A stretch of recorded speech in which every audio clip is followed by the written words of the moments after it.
प्यारे बच्चों, कैसे हैं आप सभी। आशा करती हूँ आप सभी स्वस्थ हैं, सुरक्षित हैं और साथ में खुश होकर अपनी पढ़ाई कर रहे हैं।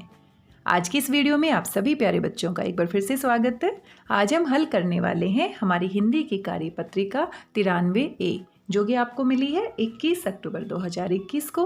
कक्षा आपकी 5वीं है। जो भी आपका सेक्शन है आप यहाँ पर लिखेंगे। पाठ्य पुस्तक हमारी रिमझिम है और आप अच्छे से जानते हैं पुनरावृत्ति कार्यपत्रिका क्या होती है, क्योंकि पहले भी हमने अनेक पुनरावृत्ति कार्यपत्रिकाएं हल की हैं।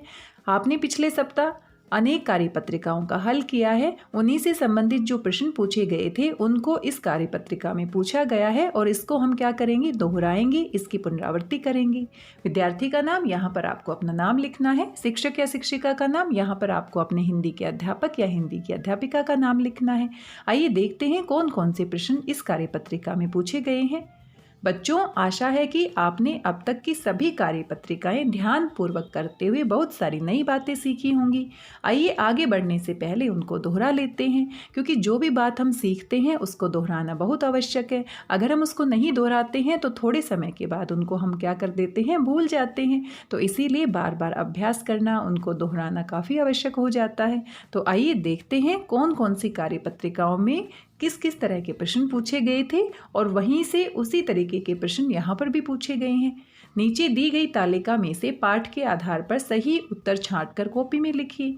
तो सबसे पहला जो प्रश्न है आप यहाँ पर देख सकते हैं, कोको की मम्मी ने कोको के लिए नाश्ते में क्या बनाया था। आप सभी जानते हैं चावल की रोटियां बनाई थी और चावल की रोटियां वो अकेले ही खाना चाहता था, इसीलिए अपने दोस्तों से वह झूठ बोलता है और चावल की रोटियों को गुलाबी रंग के फूलदान में छुपा देता है।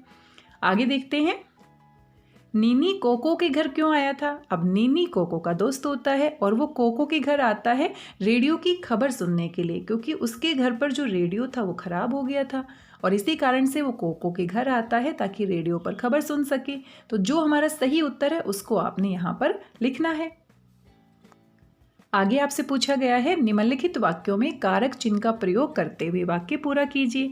अब कारक चिन्ह के बारे में याद कीजिए, सोमवार की जो हमारी कार्यपत्रिका थी वो कारक चिन्ह के बारे में थी और कारक चिन्ह हमारे वाक्य में प्रयोग किए जाते हैं शब्दों के बीच में संबंध दिखाने के लिए, उनको आपस में जोड़ने के लिए।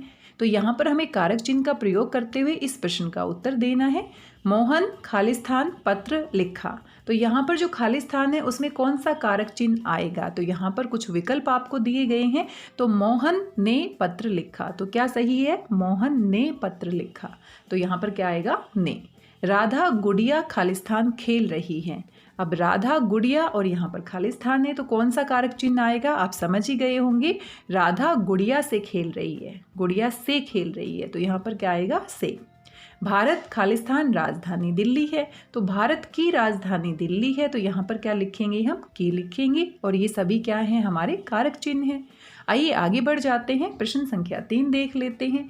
निम्नलिखित शब्दों में सही स्थान पर अनुस्वार और अनुनासिक का प्रयोग करते हुए पूरा कीजिए। तो याद कीजिए पिछले सप्ताह की जो हमारी कार्यपत्रिका थी वो अनुस्वार और अनुनासिक से संबंधित थी। आप अच्छे से जानते हैं अनुस्वार को हम नाक से उच्चारण करते हैं और अनुनासिक के लिए नाक और मुंह दोनों का प्रयोग किया जाता है। तो यहाँ पर आपके पास कुछ शब्द दिए गए हैं और जिसमें से अनुस्वार और अनुनासिक को हटा दिया गया है। तो अब आपको ध्यान से इनको देखना है और साथ में उच्चारण करना है और सही यहाँ पर अनुस्वार या अनुनासिक का प्रयोग करते हुए इनको दोबारा से लिखना है। तो हंसना में क्या आएगा आपका, हंसना। हंसना कैसे लिखते हैं, माँ, माँ कैसे लिखते हैं, पंख, पंख कैसे लिखते हैं। पहले इनको बोलना है, फिर ध्यान देना है अनुस्वार आएगा कि अनुनासिक आएगा। पहले खुद से सोचिए आप, वहाँ, आँख, मैं, लूँगा, कहाँ, इन्हें, बच्चों। तो इन सबको आपने सही करके लिखना है। आप यहाँ पर देख सकते हैं किसके ऊपर अनुस्वार लगेगा और किसके ऊपर अनुनासिक लगेगा। जब हम हंसना बोलते हैं तो मुंह और नाक दोनों से उच्चारण होता है, तो यहाँ पर चंद्र बिंदु लगेगा। माँ जब हम बोलते हैं तो चंद्र बिंदु लगेगा। पंख, पंख में सिर्फ आपका अनुस्वार लगेगा यानी बिंदु लगेगा।